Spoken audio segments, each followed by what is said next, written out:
cheerleading traces its roots back to the fall of 1898, on a crisp November afternoon in Minneapolis. Football crowds, then a jumble of spirited but disordered shouts, suddenly found cohesion when Johnny Campbell, a student at the University of Minnesota, leaped onto the field. Clad in his university sweater, Campbell called out a chant that rolled off his tongue with infectious enthusiasm.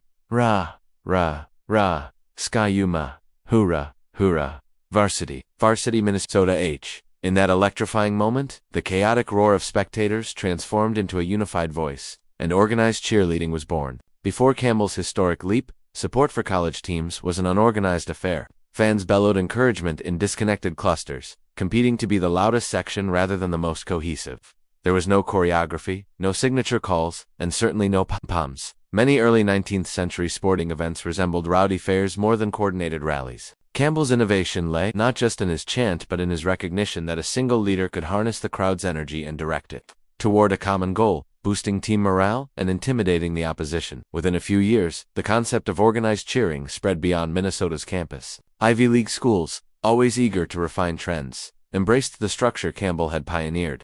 By the early 1900s, Harvard and Yale boasted official cheerleaders, who donned school colors and led synchronized chants on home fields. These roles remained exclusively male, reflecting broader societal norms that linked physical vigor and public leadership with men. Each weekend, spectators would watch these spirited figures bound across sidelines in crisp formations, rallying their peers with measured shouts and hand signals. The outbreak of World War I interrupted college football seasons, but cheerleading endured. As veterans returned, they brought with them the campaign spirit and regimented drills of military life. Squads of cheerleaders began to adopt more intricate formations and visual signals, almost resembling battlefield commands. This period also saw the first glimmer of women stepping into supportive roles. Female students, initially relegated to informal chants in the stands, started to organize their cheers, laying the groundwork for future integration. It was during World War II that cheerleading experienced its most profound transformation. With many men enlisted, women filled the ranks of cheer squads across the country. High schools and colleges alike formed all-female teams that not only carried on the tradition of spirited chants but began introducing simple tumbling moves and coordinated routines. Their performances, often punctuated by spirited kicks and flips,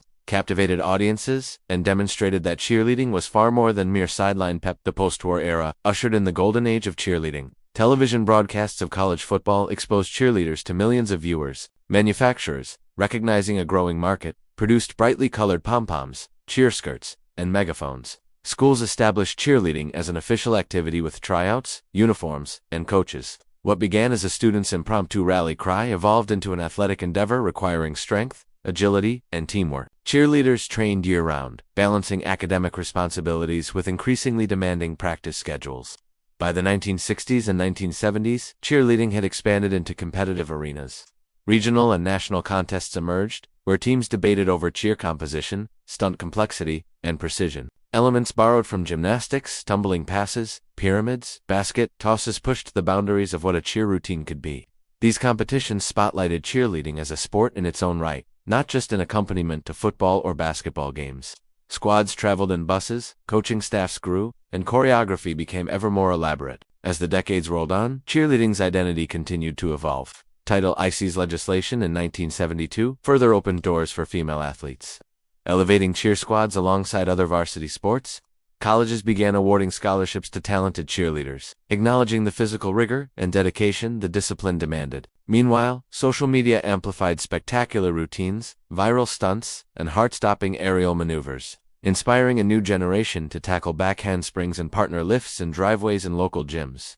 Today's cheerleaders stand on a lineage that spans over a century. What began with a single, spontaneous chant has blossomed into a global phenomenon. Teams perform in arenas, on movie screens, and even in Olympic opening ceremonies. They represent not only school spirit, but athletic excellence, creativity, and the unbreakable power of collective voice. Behind each perfectly timed jump, and every fearless flyer is the echo of Johnny Campbell's pioneering spirit, proof that one person with passion and vision can set an entire crowd in motion. Looking back, the story of cheerleading offers more than a history of rallies and routines. It chronicles the changing roles of men and women in public life, the influence of mass media, and the relentless drive toward athletic innovation. Cheerleading's journey reminds us that sometimes all it takes is a single voice to turn cacophony into harmony, and that harmony, when shared, can echo far beyond the sidelines.